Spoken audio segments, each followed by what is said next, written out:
On sait qu'en 1983, une politique keynésienne où il s'agissait de relancer la consommation et l'économie par la consommation a été abandonnée. Et effectivement, ça correspondait à une phase équinoxiale. Dans la phase équinoxiale, la relance ne se fait pas par la consommation, qui est une cause d'importation, une cause d'inflation, etc. Inversement, en 1931,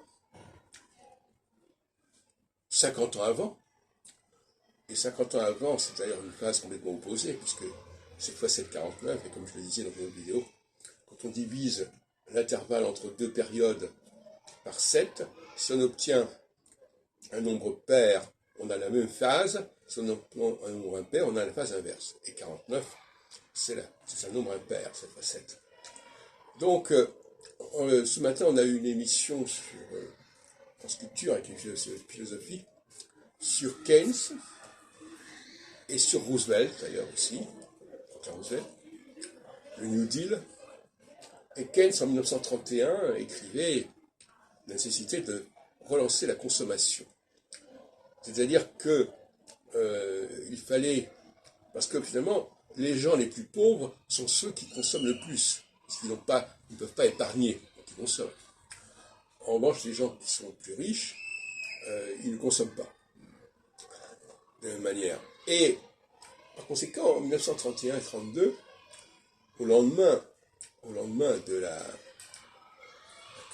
grande crise de 29, qui se produit également en phase solsticiale, eh bien, on pense qu'il faut relancer la consommation.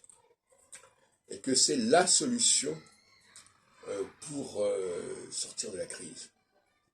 J'emploie le mot solution délibérément, puisque tout à l'heure je parlais de la question juive, où on parlait aussi de la solution. Alors, il y a des moments où on cherche la solution. Alors il y a une crise, on veut la solution. Et on sait ce que ça a donné, le mot solution. Utilisé d'ailleurs Herzl dans l'État juif, il parle aussi de la solution, dans son sous-titre. Donc, voilà, la phase solsticiale, qui dure 7 ans comme la phase équinoxiale, est une phase où il faut compter sur la consommation, c'est-à-dire sur le nombre. Il ne s'agit pas de quelques personnes qui vont trouver une solution, comme ça, qui vont trouver une formule. Non, il s'agit de d'injecter massivement